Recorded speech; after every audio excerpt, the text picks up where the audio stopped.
Hello, Eden Goth. As your gay elder, I will attempt to explain what should be relatively obvious. Your question, the one that took you 6 minutes to ask, was why does gay media talk about HIV in the gay media, since it's no longer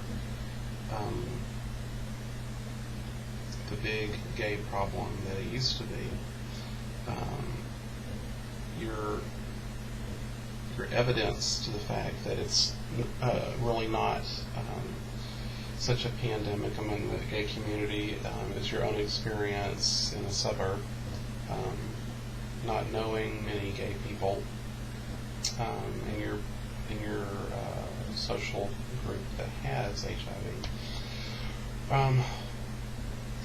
Part of your evidence is flawed for a couple of reasons. I would imagine most HIV cases happen in larger urban areas, probably less concentrated in the suburbs, although there are certainly gay people that live in suburban areas that have and suffer from HIV.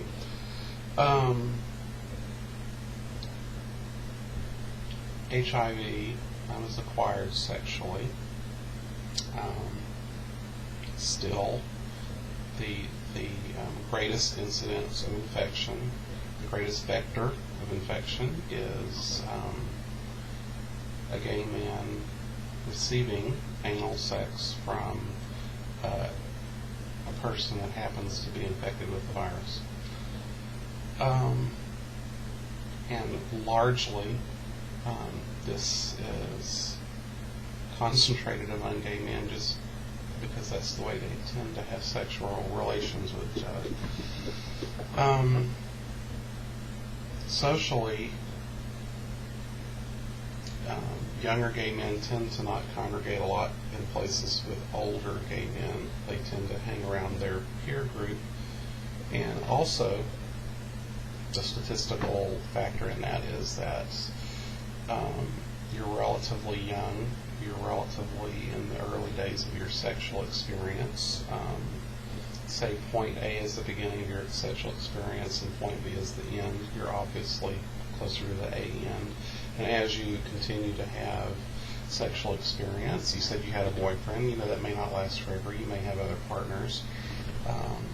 Each incidence that you have sex will increase your chance of, statistically, being infected with HIV. People closer to the middle or closer to the end, obviously they've had much greater exposure.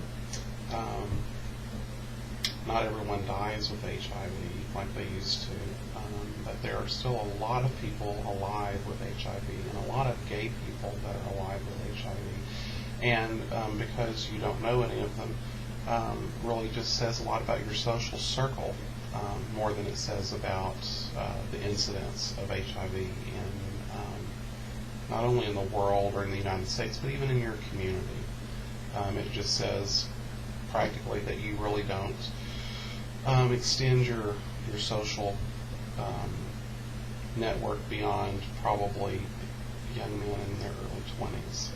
If that were to expand, you would know people that have HIV, especially if you went into the 40s and in the 50s.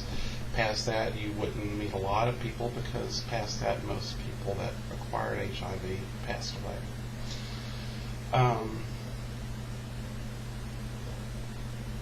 And the other thing, you're talking about statistics, we've fallen below the 50% mark, so we shouldn't even be mentioned in the gay media.